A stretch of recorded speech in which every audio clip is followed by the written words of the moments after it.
Evangelho de Mateus, capítulo 20.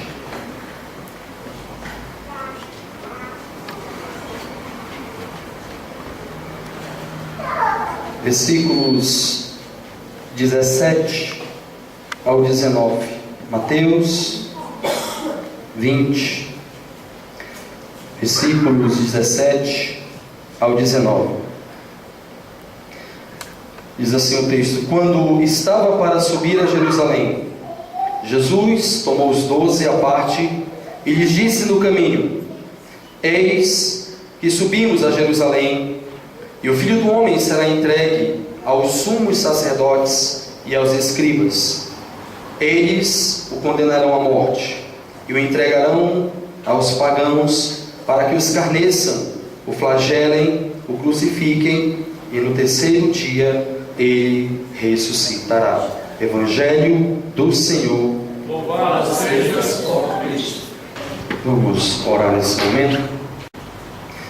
Pai Santo, nós queremos, no nome santo de Jesus, pedir que nesta noite o Teu Espírito, ó Deus, ele venha ao nosso encontro com a Tua Palavra. E nesse momento em que separamos, ó Deus, para ouvir a Tua voz, possamos estar atentos, ó Deus, para aquilo que Tu tens preparado para nós nessa noite. Que essa palavra, ó Deus, não seja palavras provindas de um coração pecaminoso, ó Deus. Não sejam palavras proferidas por homens, mas que seja uma palavra vinda de Ti, Senhor. Que possamos ouvir a Tua voz, guardar essa palavra nos nossos corações, e que possamos viver para a glória do Teu santo nome. Nós te pedimos em nome de Jesus. Amém. Os irmãos podem sentar. Já foi dito nesta noite que o nome de Jesus é aquele que salva, aquele que salvaria, ou que salvou o mundo, o homem dos seus pecados. Talvez uma das maiores dificuldades é entender o plano de Deus, a maneira como Ele constrói isso, e alguns eventos que eram necessários acontecer para que essa obra pudesse ser cumprida. E nessa noite eu queria pensar um pouco exatamente sobre esse momento, onde Jesus Cristo, pela terceira vez, Ele anuncia o seu sofrimento para os seus discípulos. Eu não sei como é que Jesus Cristo seria tratado se existissem essas igrejas naquela época. Talvez, se tivessem dito, Jesus tivesse dito: é necessário que o Filho do Homem padeça, morra. Se tivesse algumas pessoas do seu lado, com o evangelho que pregam hoje, talvez dissesse: não, Jesus, nós vamos fazer uma campanha. Vamos fazer a campanha dos 7 castiçais, ou a campanha dos 7 tabernáculos, alguma coisa assim.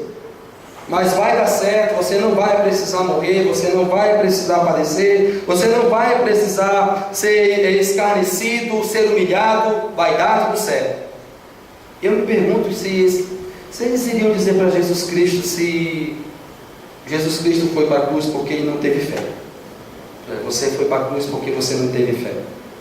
Ou porque você tem pecado. Você tem pecado.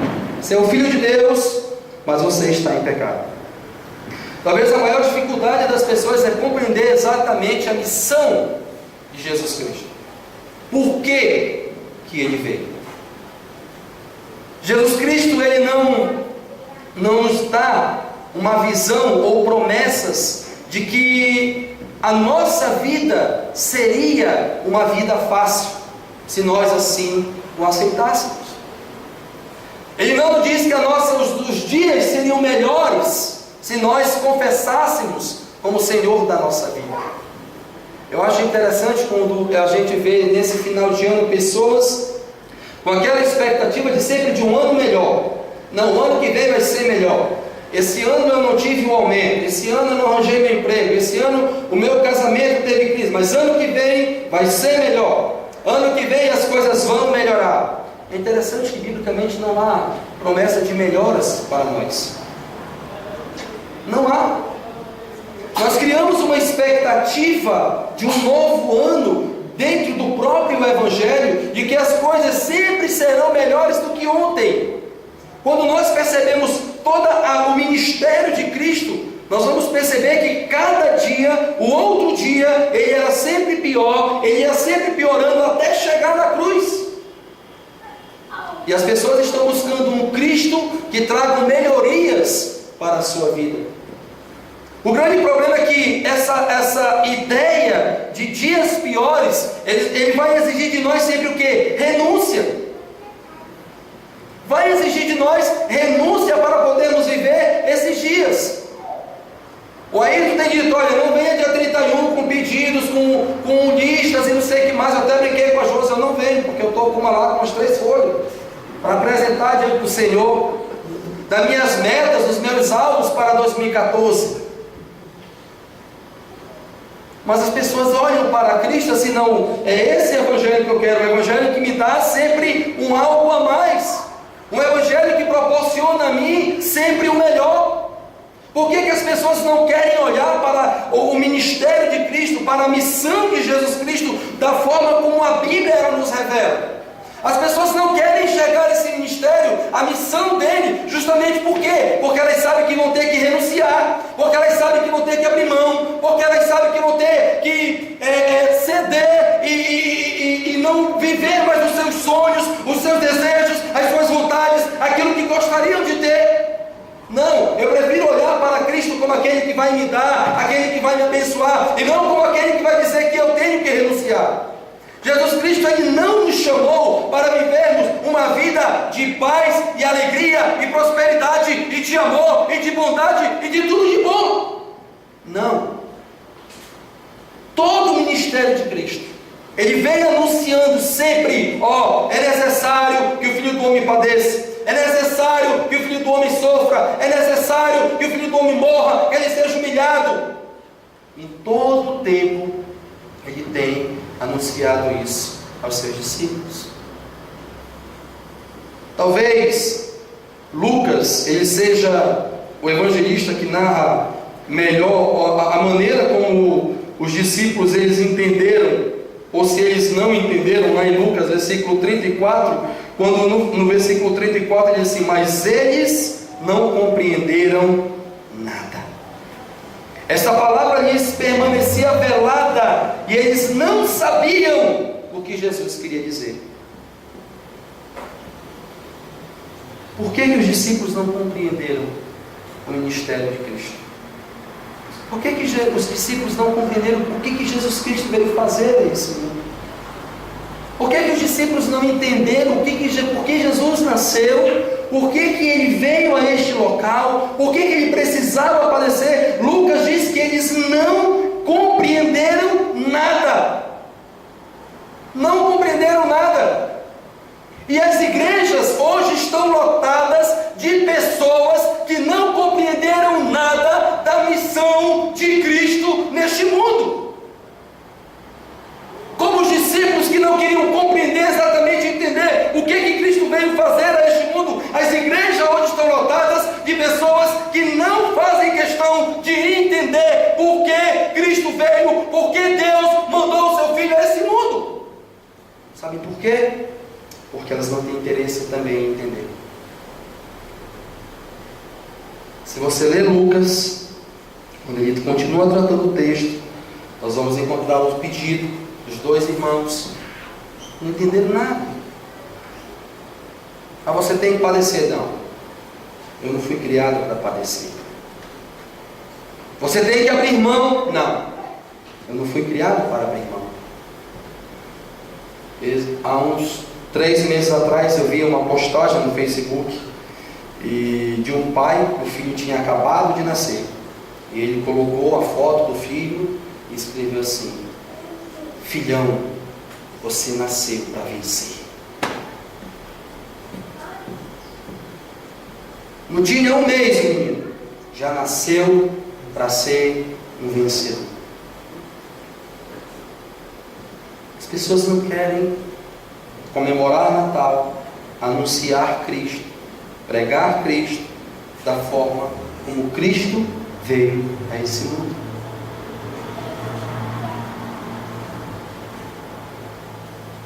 Quando nós pensamos em todo o ministério de Cristo, existe uma palavra que é, para mim, essencial para que eu compreenda realmente o que Cristo espera de mim, porque Ele veio, e esse foi a sua atitude diante de todo o seu ministério, que chama-se renúncia.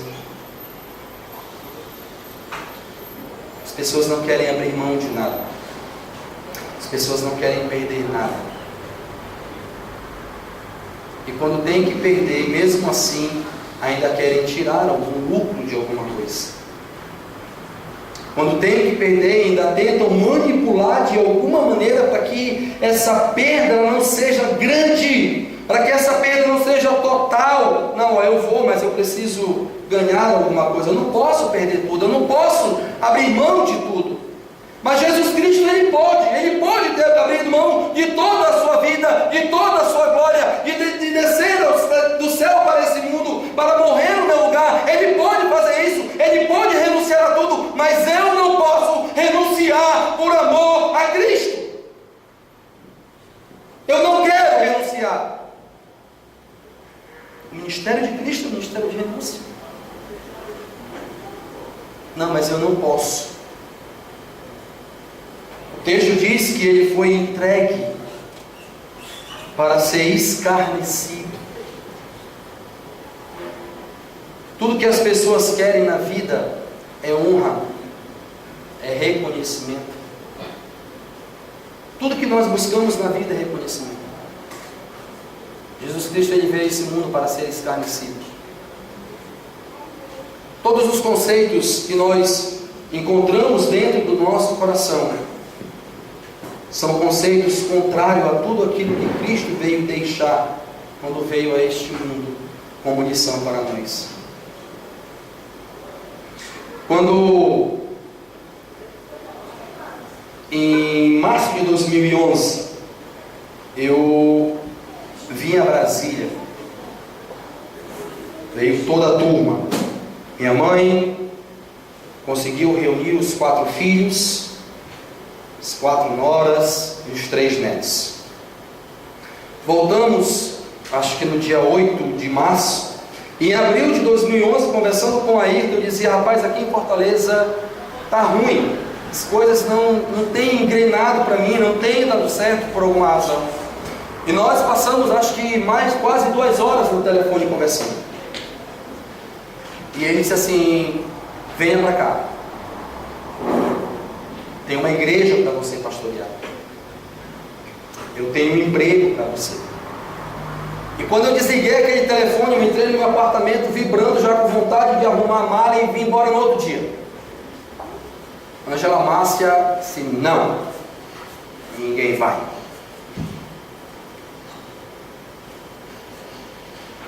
E nós passamos então de março até setembro nessa luta de que vai ou que não vai. A primeira vez que eu vim a Brasília foi em 1980. E eu me apaixonei por Brasília. Então, na cabeça da Ângela, assim: você está empolgado. Você está empolgado com a ideia de ir para Brasília.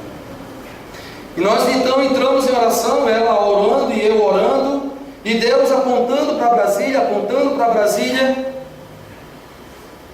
Quando foi em setembro de 2011, eu fui a São Luís da Água. E ali Deus falou muito comigo com relação a vir para Brasília. E quando eu voltei, eu chamei a Ângela e disse: olha, eu tenho algo a lhe dizer. Eu vou embora para Brasília. E ela disse assim: e se eu e Carlos Eduardo não formos com você? Eu disse: eu vou do mesmo jeito. Porque eu tenho certeza de que Deus tem me chamado para Brasília. E ela disse assim: mas nós vamos com você. Talvez para mim, se ela tivesse batido o martelo e tivesse dito: olha, nós não vamos, com certeza para mim teria sido bem difícil renunciar a isso. Porque Carlos Eduardo é um filho que eu esperei há quase 10 anos. Graças a Deus que minha esposa é prudente, porque senão, no mês que nós casamos, ela já estava grávida, com 9 meses de casada, Carlos Eduardo já teria nascido. Mas eu acho que nós somos prudentes demais até, esperamos quase 10 anos, né? Então Carlos Eduardo foi o filho que eu esperei demais. E de repente, com 1 ano, ele junto de nós, e de repente ele não estar comigo, para mim seria muito doloroso, seria muito sofrido vir embora sem o Carlos Eduardo e sem minha esposa. Mas Deus tinha dito que eu deveria vir para Brasília. E eu disse a ela que eu viria, e graças a Deus que ela entendeu também que não era uma decisão tomada por emoção, mas uma decisão que Deus falou conosco através de oração e confirmando em nossos corações. Dia 4 de outubro de 2011, minha mãe, ela foi internada. E nós começamos todo um processo junto com ela. Internação, vai amputar a perna, não vai, amputa os dedos, continua necrosando, precisa amputar a perna. Dia 3 de novembro, ela amputou a perna e foi para dentro de uma UTI. Em dezembro eu vim a Brasília com a Ângela e o Carlos Eduardo para acertarmos a nossa vinda para cá com a igreja que eu iria pastorear. E nessa conversa, o pastor que era líder da igreja, o Labieno, ele olhou para mim e disse assim: quando você pode vir? E aquela pergunta para mim foi uma pergunta muito difícil, porque minha mãe já estava dentro de uma UTI. E eu disse em janeiro. E voltamos para Fortaleza, e em janeiro eu vim embora. Mas talvez para mim o momento mais difícil não foi me despedir da Ângela nem do Carlos Eduardo. Para mim o momento mais difícil da minha vinda para Brasília foi ter que visitar minha mãe dentro de uma UTI.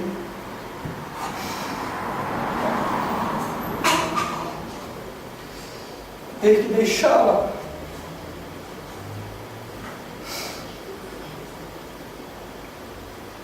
O dia que eu a visitei, dentro daquele hospital, o Senhor falava ao meu coração que eu não haveria ela mais viva.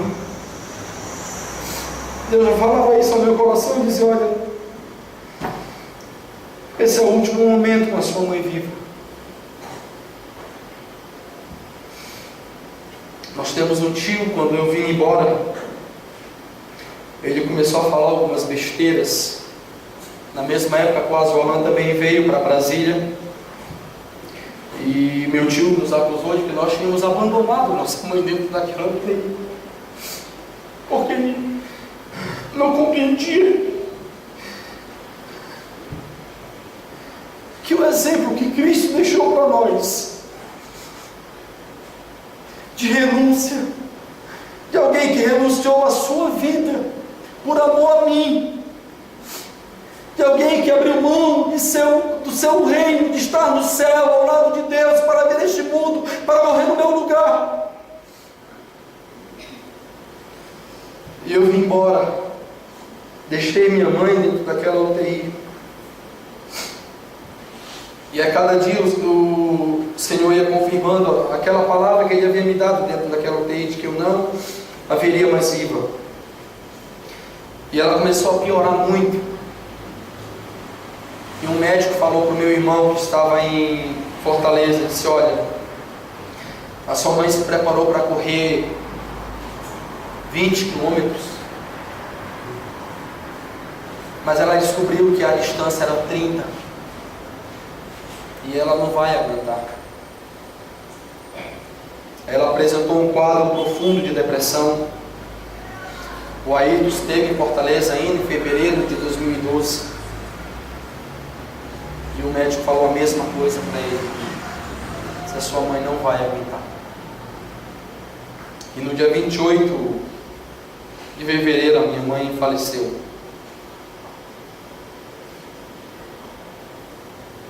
Vir para Brasília dentro desse quadro para mim foi bem difícil, porque eu queria muito poder ter tido a oportunidade de ver a minha mãe ainda viva. Mas o Senhor, Ele veio a este mundo e deixou um exemplo para nós, para sermos seguidos. Ele foi entregue ao sumo sacerdote, aos escribas, foi condenado, foi escarnecido, flagelado, crucificado. E nós somos chamados para isso também.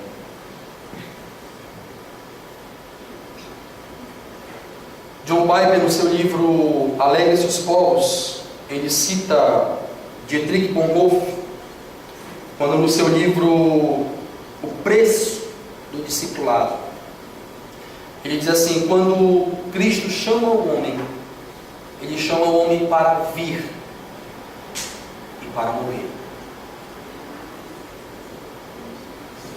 Nós não fomos chamados, mas igrejas têm anunciado hoje em dia para sermos vitoriosos. Talvez você não esteja entendendo, mas Deus mandou o seu Filho para ser condenado à morte, para ser escarnecido, para ser flagelado, para ser crucificado em meu lugar. Quando Jesus Cristo ressuscita, lá em João capítulo 20, no versículo 21, depois que Ele aparece para os seus discípulos, Jesus diz assim: olha, assim como o Pai me enviou, eu também envio a vós. Por que Deus mandou Jesus Cristo? Ele mandou para que Ele fosse escarnecido, humilhado, crucificado e morresse. Jesus diz: assim como o Pai me enviou, eu também envio a vós. Para que nós somos enviados? Para que nós somos chamados? Para que nós fomos salvos? Para que nós fomos restaurados? Nós fomos salvos, restaurados, para sermos humilhados, para sermos flagelados, para sermos escarnecidos, para pagarmos o preço por amor a Cristo. Foi para isso que Ele nos salvou. Foi para isso que Ele nos enviou. Foi para isso que Ele nos salvou. E foi para isso que Ele sofreu em meu lugar, no seu lugar, e morreu pelos nossos pecados. Ou você acha que Ele morreu só para lhe dar a vida eterna? Você acha que Ele morreu só para te levar para o céu? Eu fico preocupado quando eu vejo, quando a gente dá aula e entra um pouco em escatologia, e eu vejo os pré-milenistas que creem no arrebatamento, que vão ser levados para o céu antes da grande tribulação. E às vezes eu tenho a oportunidade de perguntar para ele: mas por que você acha que você não vai passar pela grande tribulação? E ele diz assim: não, porque nós já sofremos muito aqui. Nós abrimos mão dos nossos pecados. Nós não adulteramos, nós não farriamos, nós não fornicamos, nós não bebemos, nós não nos embriagamos, nós abrimos mão dos valores do mundo, nós abrimos mão dos nossos pecados. Isso já é muito sofrimento para nós. Então não é justo que a gente sofra e passe por essa tribulação. Então Deus vai poupar você. Não. Deus não vai poupar os seus. Se Deus não poupou o seu próprio filho, por que Ele me pouparia? Se Deus lhe não poupou o seu próprio filho, por que Ele iria olhar para mim e dizer: não, eu vou poupar a vida do Alex? Se Deus enviou o seu filho encarnado para sofrer por mim, por que pouparia a minha vida, por que Ele pouparia a sua vida? Todo o ministério de Cristo, Ele vem anunciando renúncia, renúncia, renúncia, renúncia. Para que eu possa entender por quê, para que eu fui salvo. Para que eu possa ter exatamente esse entendimento. Por que Deus, Ele me chamou? Por que Deus mandou o seu Filho ao mundo para morrer no meu lugar? Eu vi um vídeo no Facebook de uma família, não me lembro o país, que ela foi morta e eles tacaram fogo naquela família. Tinha uma vala e eles colocaram aquela família, tinha uma criança assim, mais ou menos do tamanho do Carlos Eduardo, e eles colocaram aquela família todinha lá e começaram a encher de folhas, de paus, e começaram a atacar fogo. Mas eles não só morreram queimados, eles foram, antes de serem queimados, açoitados. Quando eu vi aquela cena, para mim ela foi muito impactante, porque quando eu vi aquela criança mais ou menos do tamanho do Carlos Eduardo, eu disse: Senhor,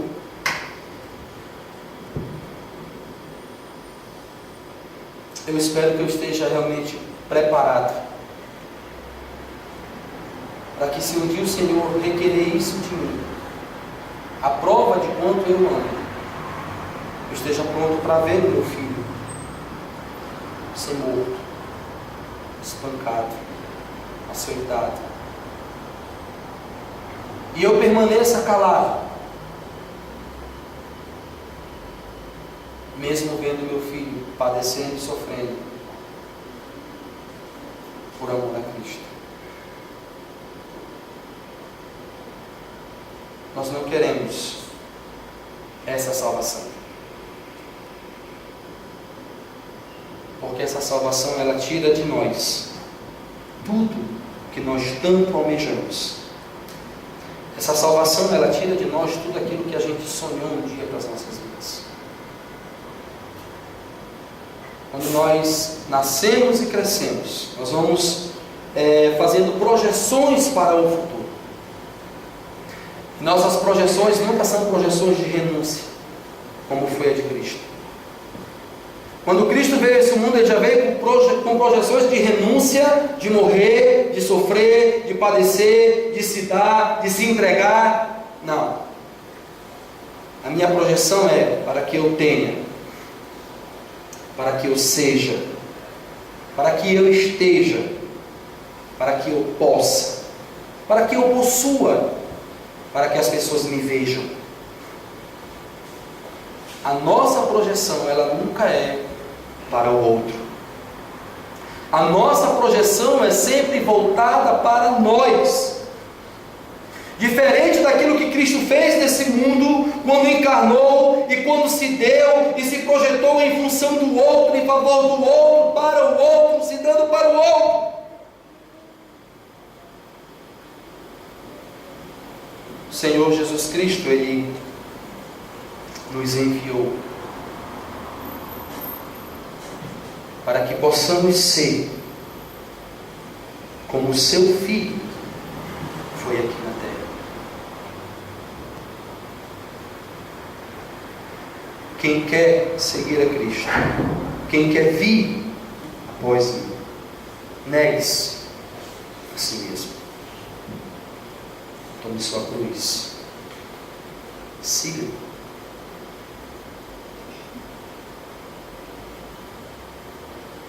Muitas pessoas estão hoje celebrando o Natal, dando testemunhos de vitória. Vitórias que não são vitórias em Cristo. Não são vitórias em Cristo. Pessoas que escreveram lá no dia 31 de dezembro de 2012 que queriam ter um carro. Eu não vejo ninguém fazendo voto com o Senhor dia 31 de dezembro e dizendo: Senhor, olha, me dá mais dinheiro para eu ajudar ao pobre. Eu não vejo ninguém fazendo voto com o Senhor no dia 31 de dezembro, dizendo: Senhor, me dá um emprego para que eu possa abençoar o meu próximo.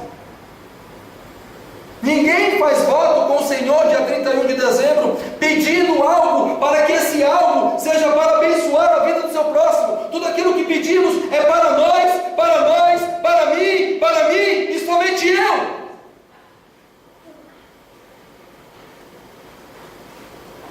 Nós não pedimos nada para Deus para investir na vida do outro.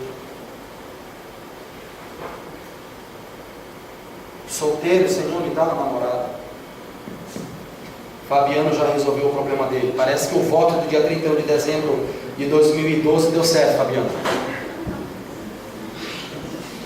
Amém. Acho que esse ano ainda tem gente que vai ter que botar o nome no dia 31 de dezembro lá. Senhor, do jeito que tu lembraste do Fabiano, lembra de mim, Senhor.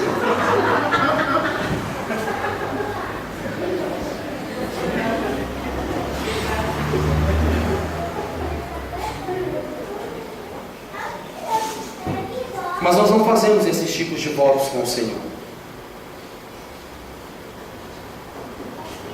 Jesus Cristo, Ele veio sim, encarnou-nos sim, e cremos nisso, para nos salvar.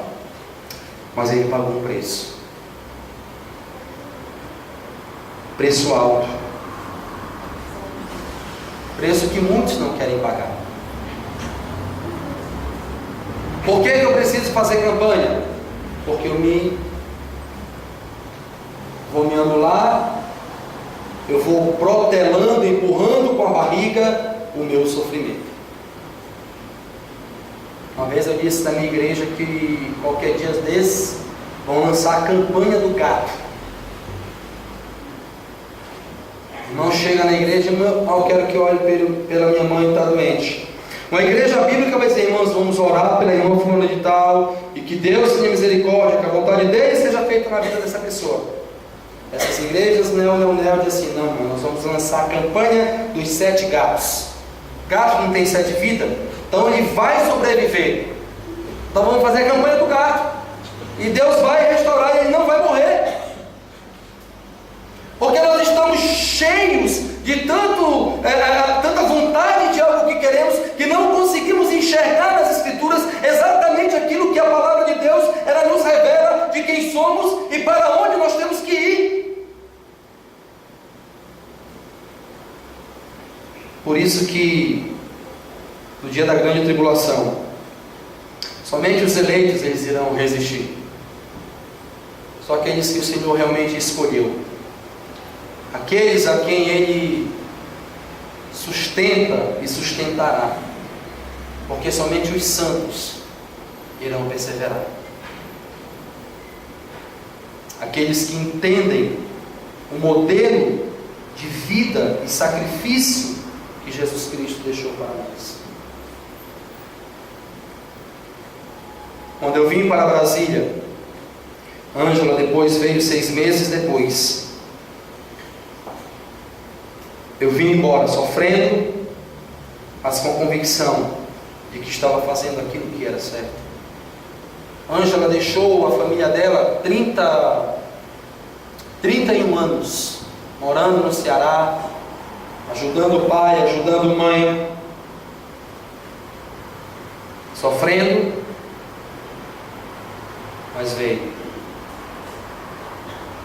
Uma das coisas que o Ayrton me falou foi: Alex, se você tem convicção do seu ministério, se você entende que Deus está te chamando para Brasília, você tem que entender o seguinte: onde é que fica o eis-me aqui? Quando eu ouvi aquilo, para mim foi realmente muito forte, porque eu sempre tive convicção do meu ministério, do meu chamado. E essa ideia do eis-me aqui, ela pesou para mim, porque quantas vezes a gente canta: eis-me aqui, eu livre estou ao teu dispor, para onde tu quiseres me enviar. E agora, de repente, Deus me tira de Fortaleza, uma cidade que eu já estou lá há 17 anos, tira minha esposa que nasceu, se criou, e 31 anos naquela cidade, e aonde é que está aquele eis-me aqui? Porque foi isso que Jesus Cristo disse para Deus, quando Deus disse: vá até lá. Ele disse: Pai, eu vou, eis-me aqui, eu vou fazer aquilo que tu tens preparado para mim. Nós temos dito para Deus: olha, eis-me aqui, mas na hora que Deus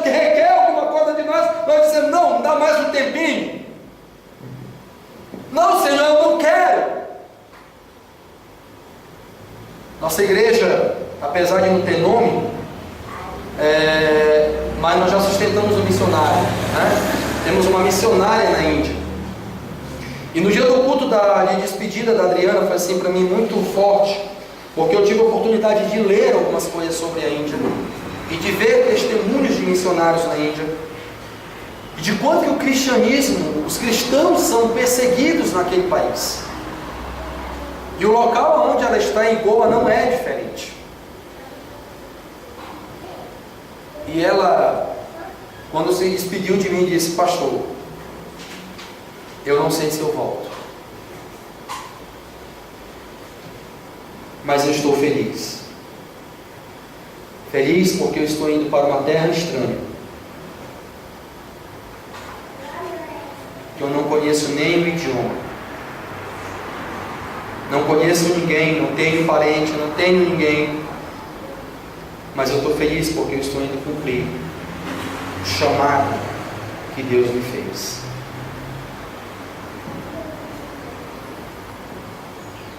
Se você está disposto a seguir a Jesus Cristo como um salvo, porque esses que se dizem salvos estão atrás de vitória, de poder, de unção, de cobertura, e que são vitoriosos, e que pisam na cabeça do diabo, e que faz, e que tem vontade de sapatear e um bocado de coisa por aí. A gente precisa olhar para essas pessoas e entender realmente se elas são salvas, ou se são salvos que não entenderam realmente o que Cristo, como ser encarnado, veio fazer neste mundo. Se você é salvo, se Deus te chamou, Ele te enviou. E se Ele te enviou, Ele não te enviou para que você usufrua de vitórias e que realize seus sonhos e que viva os seus projetos de uma forma humana. A sua vida pertence a Deus. Amém. As suas ações devem revelar a Deus. O que você fizer deve glorificar a Deus. Mas não glorifique ao Senhor somente quando estiver tudo bem. Uma das coisas que a gente tem feito em casa, quando nós oramos,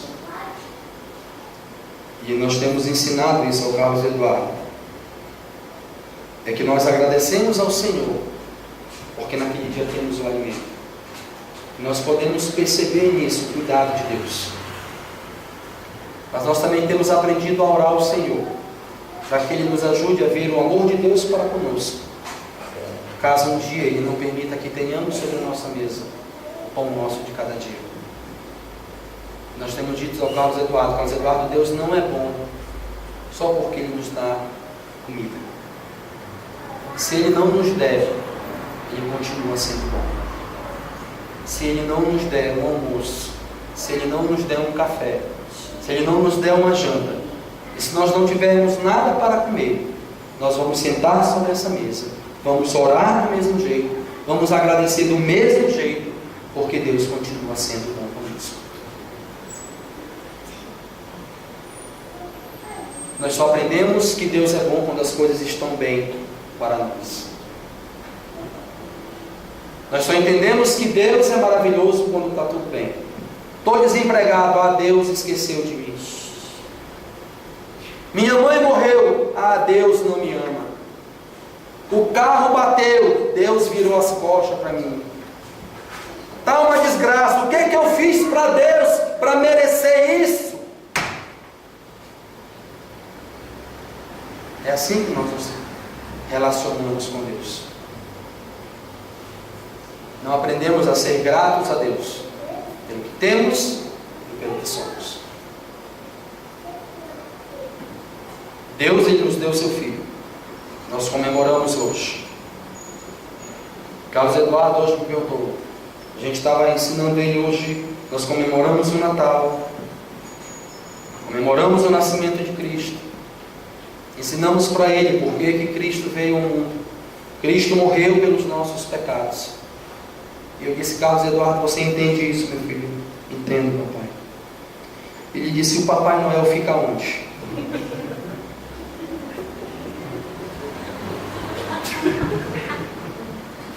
Beleza. Ok, agora encerra essa, vamos começar outra explicação agora. Quem é o Papai Noel? Mas nós precisamos ensinar isso para as pessoas. Nós precisamos passar essa mensagem para a frente, para que as pessoas entendam realmente por que Cristo veio a este mundo. Talvez alguns anos atrás eu estava desesperado, preocupado, com essa questão da roupa. Batizou essa coisa que temos que vestir uma roupa nova no Natal e uma roupa nova no Ano Novo. Não pode repetir. Graças a Deus eu estou liberto disso. Bem liberto. Eu louvo ao Senhor por isso. Eu costumo brincar que as mulheres dessa geração, elas iam morrer no deserto, porque a Bíblia diz que as mulheres passaram 40 anos com a mesma roupa, com a mesma sandália, com o mesmo vestido. A mulherada dessa época ia tudo morrer no deserto, porque elas não conseguem passar um mês sem comprar uma peça nova. Imagine passar 40 anos.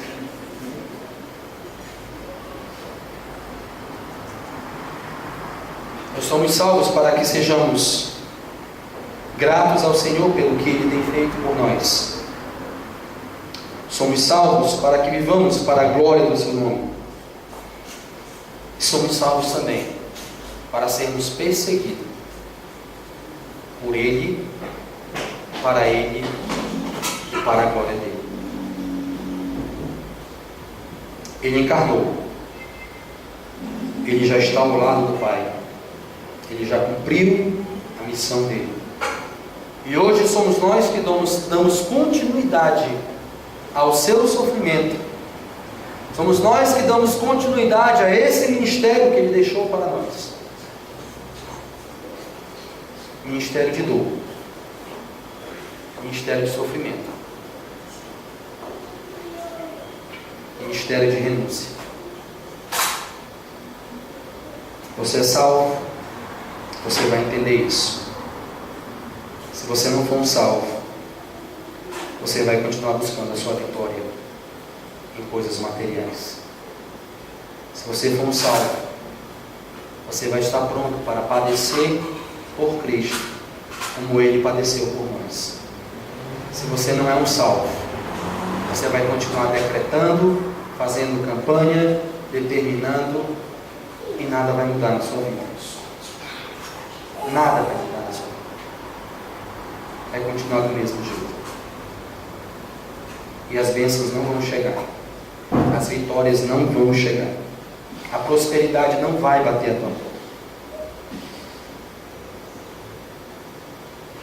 Você nunca será a Universal.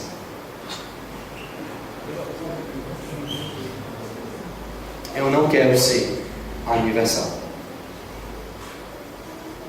Eu quero ser alguém que entendeu a razão pela qual Cristo encarnou e morreu no meu lugar, e que está pronto para também morrer por Ele, pela causa dele, se assim me for requerido durante a minha vida. Que Deus possa nos ajudar, irmãos, a entender essa mensagem, a compreender a razão pela qual o Senhor mandou o seu Filho a este mundo, a entender quem somos e para onde nós estamos sendo enviados. Como salvos em Cristo Jesus, essa mensagem ela deve ser bem aceita dentro dos nossos corações. Como salvos em Cristo Jesus, Essa mensagem ela deve trazer, como diz o Labiano, perturbação para nós, mas ao mesmo tempo, paz. Porque sabemos que aquilo que Deus tem preparado para nós é eterno. Aquilo que vivemos aqui é passageiro. O que Ele tem prometido para nós é muito mais do que as pessoas têm buscado nesse mundo. Muito, muito, muito mais.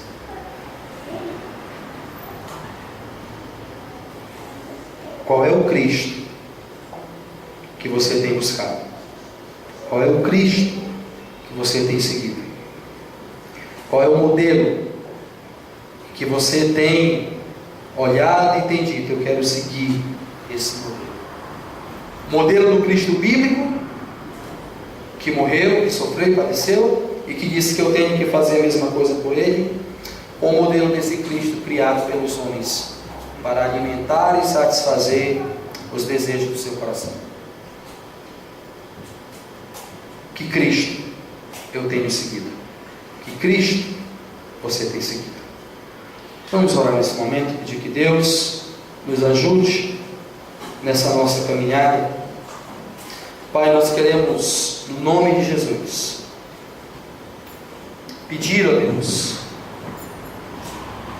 que nesta noite, onde comemoramos o nascimento do Teu Filho,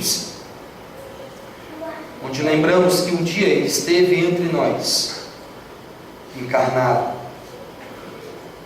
com um ministério totalmente diferente daquilo que as pessoas buscam nos dias de hoje, com um ministério de sofrimento, de perda, de prejuízo, de renúncia.